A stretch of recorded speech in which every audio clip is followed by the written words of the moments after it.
Hello and welcome to Monday's edition of the Evening Review.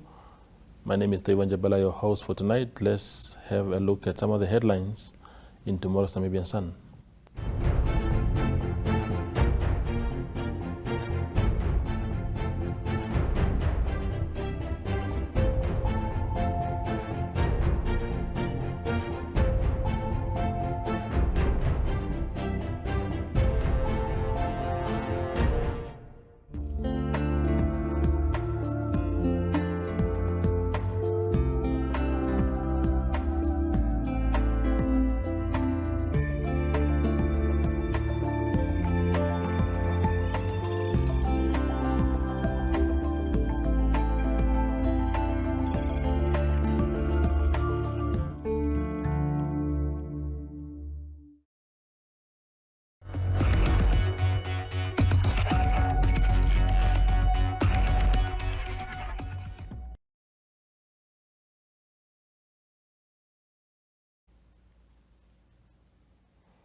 Tonight on the show, we are joined by Ndiilokelwa Nthengwe. She is an activist, an author, and she is known a lot for her work around equality, rights around equality, and she's joining us tonight from Durban, South Africa, where she is. Prior to her going to South Africa, obviously she was involved in organizing a very huge event that took place on Saturday, the Namibia Pride Parade, to cap off a week of activities celebrating Namibia's LGBTQ community. Ndiilokelwa, thank you very much for joining us. Thank you for making time. Hi. Sorry, I can't hear anything. Was I? How are you, Toivo? I'm okay, thank you. Can you hear me better? No, still nothing. Still Still not so clear. Okay. I'll see. Unless I just lean into the laptop. Yeah, that would be helpful. If you can hear me, give us a sense of the Namibia Pride Parade that took place on Saturday. What is it and what does it aim for?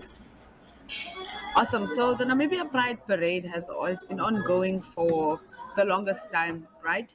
Because we've had protests in the past 3 years, in the past 5 years, and we've had a series of parades, especially in Independence Avenue, going all the way to now the new museum.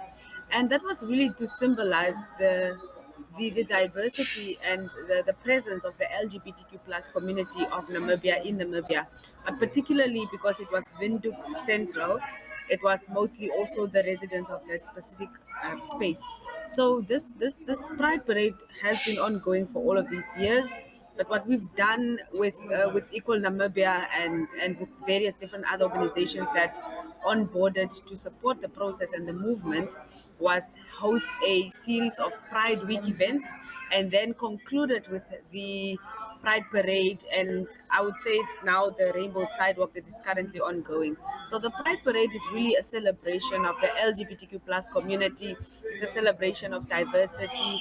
It's a celebration of solidarity to show that despite so many of the shortcomings that we've experienced in the last year, we're still together and we still stand as one voice in the community. So that was the significance of the Pride Parade.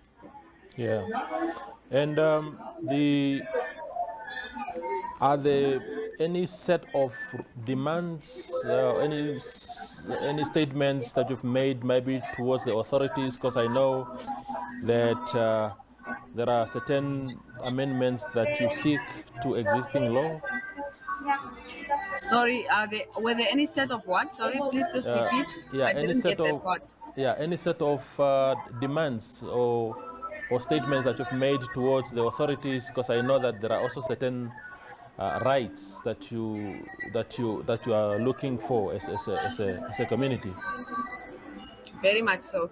So definitely we do have a set of demands, and these demands have been ongoing not because of the Pride Parade, but have been there before the Pride Parade, have been there before Namibia Pride Week, before this year even.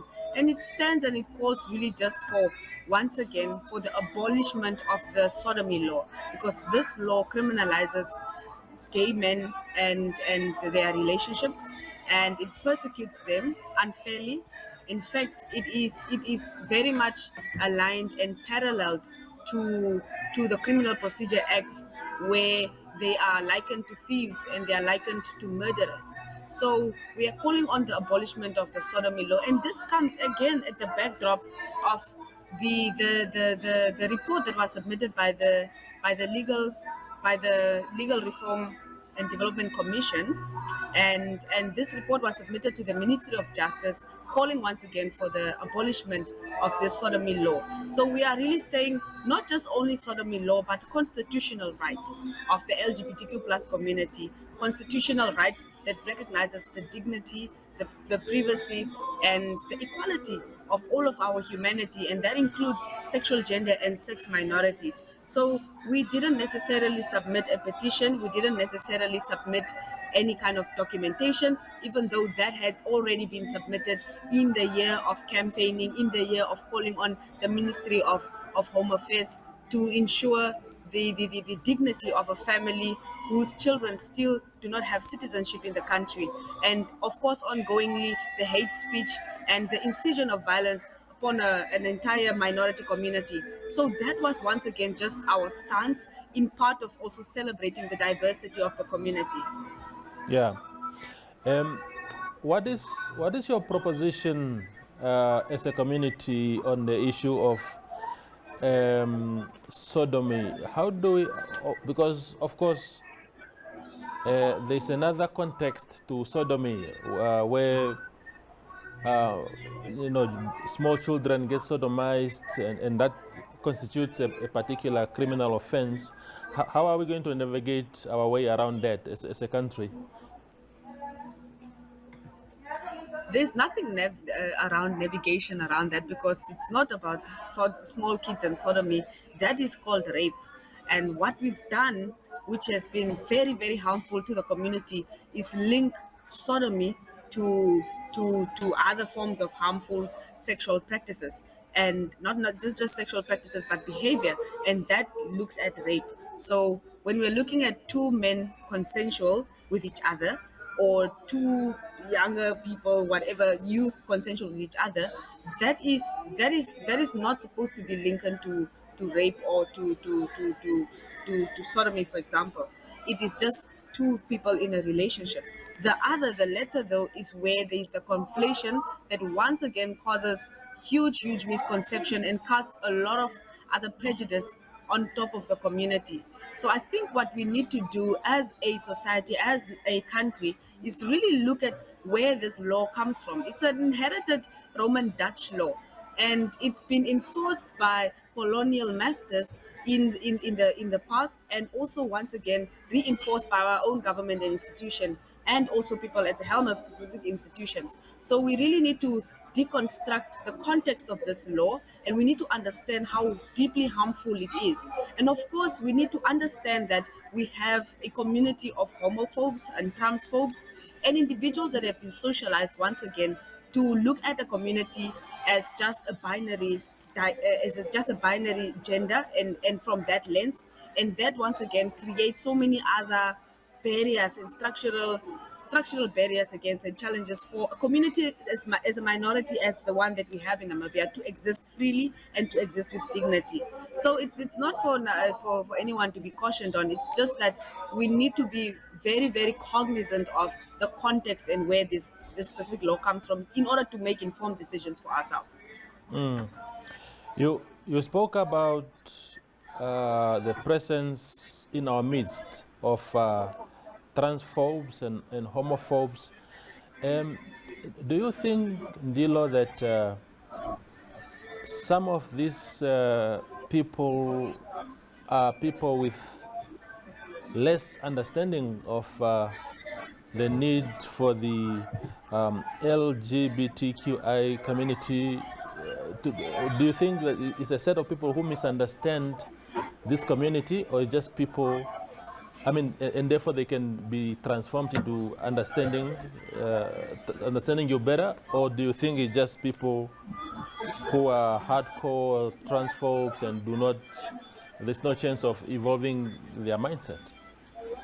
I, I, I think for me, it's really also coming back to the race card, right?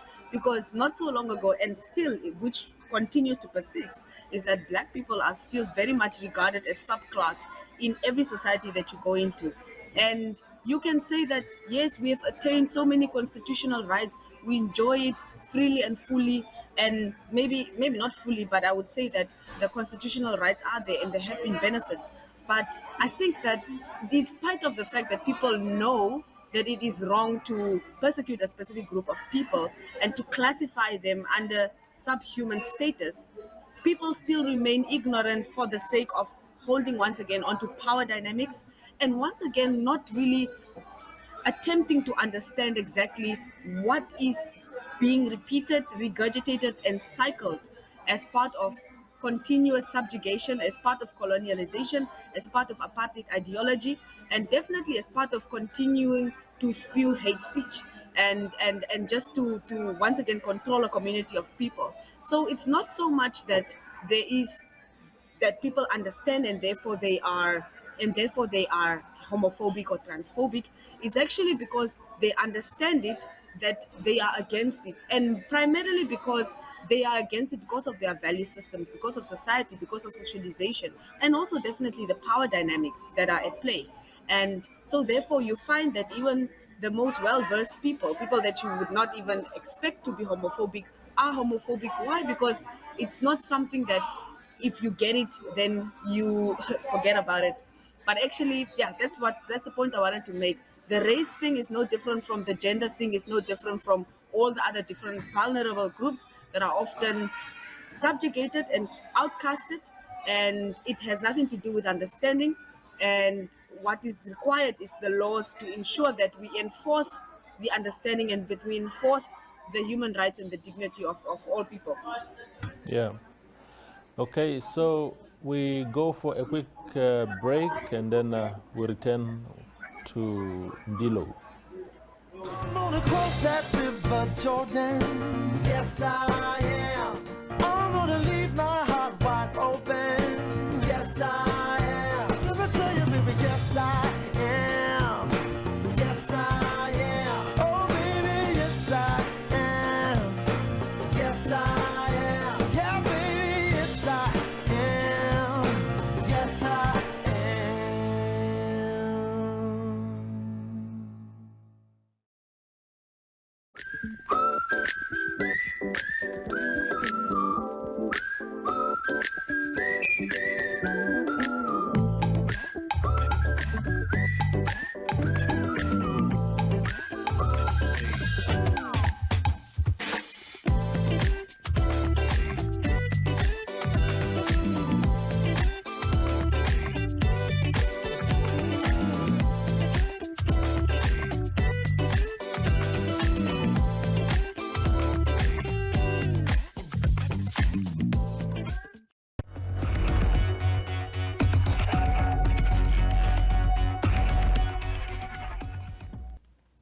We continue our conversation with Ndiilokelwa. So, Ndiilokelwa, the Namibia Pride Parade has been an annual event for a number of years now. Do you think there's been victories in this regard? I mean, we are here still fighting for constitutional amendments and so forth. Are we going anywhere? Yes, definitely. I think speaking to that is just the significance of why we need to have pride parades, why we need to in between advocate, why we need to in between have pride pop-ups, for example, and continuously do that yearly, because this is a human rights issue, and your pursuit for justice never lets up. You know, it's not a quota that says, okay, I'm done parading, or I am done protesting, or I am done advocating, that at this moment in this year we have achieved full equal rights. I mean, look at how far Namibia has come historically with all of the many the institutions and the structural issues that we are facing. That's why we have governments that work concurrently, government institutions that work concurrently, in order to ensure that consistently we we continue to raise the bar a little higher for ourselves. And that comes also back to a minority community, which is the LGBTQ plus community, that have been shunned out of the benefits of enjoying the constitution that was promised to us at independence.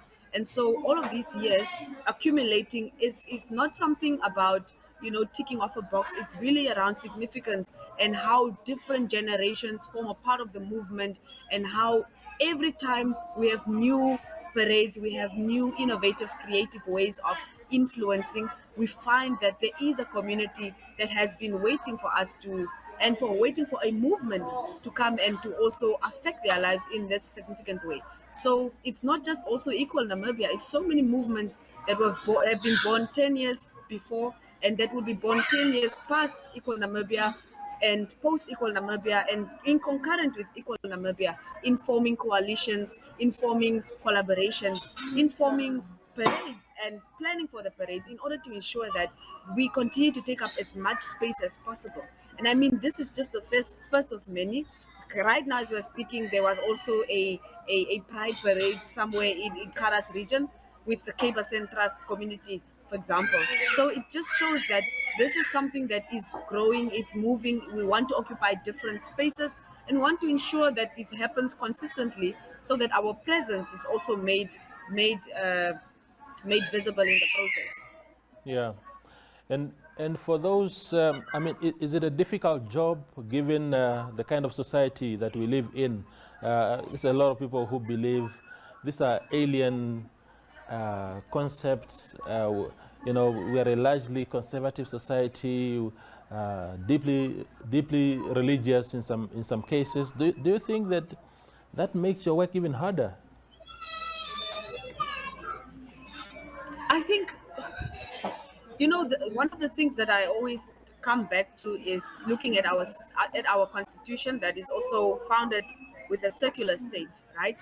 And I always say that secularity should not just be only limited to religion, but it should be extended across the board to different various movements and groups and institutions and spaces. Because secularity, if you're looking at it and the way that I see it, should actually be something that becomes a way of doing things as a government, right? It's around inclusion, it's around tolerance, it's around acceptance. And I suppose that coming from a country where we have been engulfed by, conservatism and traditionalism, etc., that has dismally affected the LGBTQ plus community, there's much to be desired, and I think also at the same time room for more open, honest discussions around what exactly is it then, if you are if you are part of a community that is also meant to accept people for who they are, based on I think, the text that you study, and then doing something contrary to that.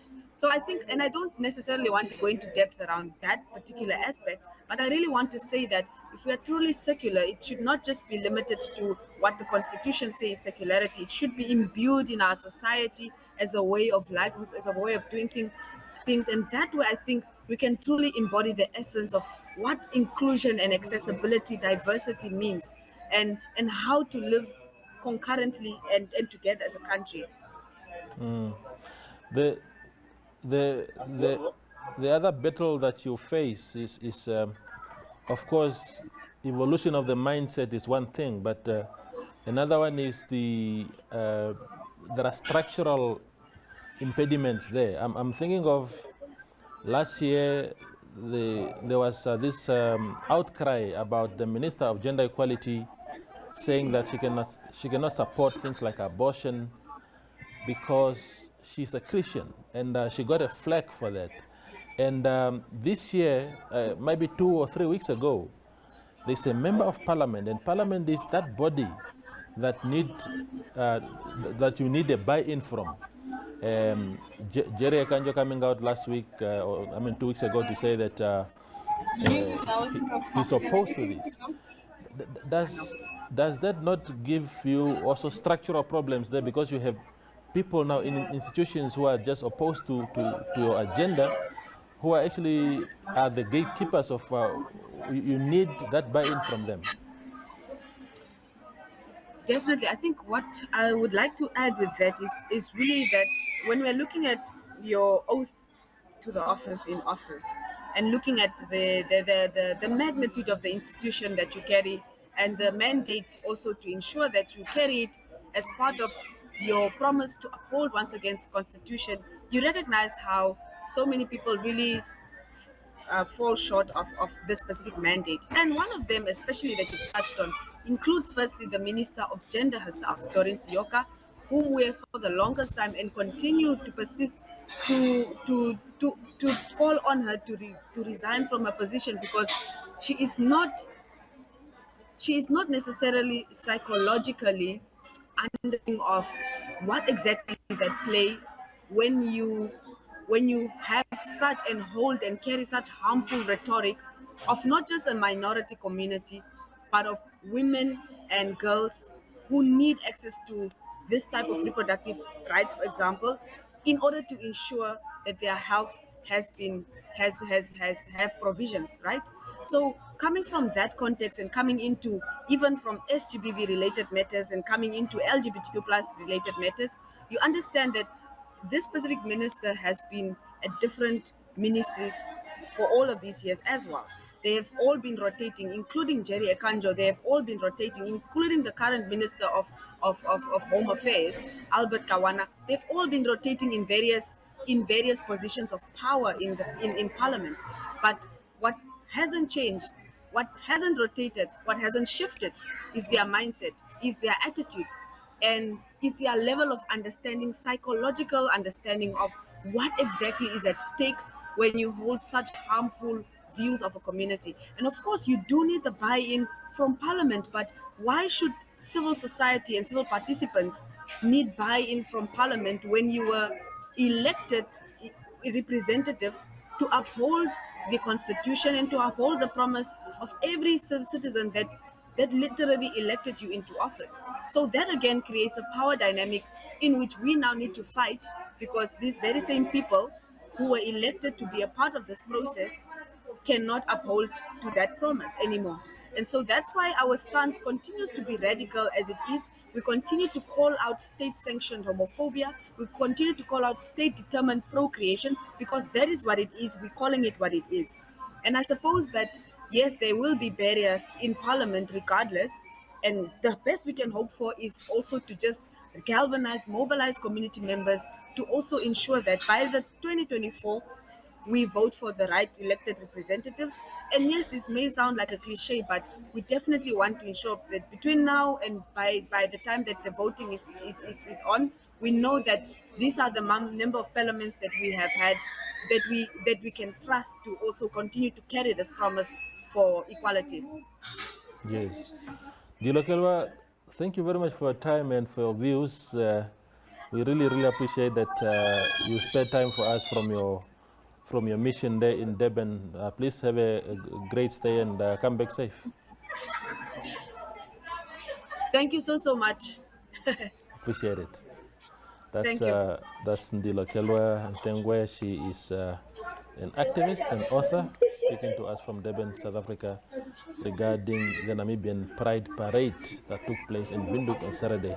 Thank you for watching.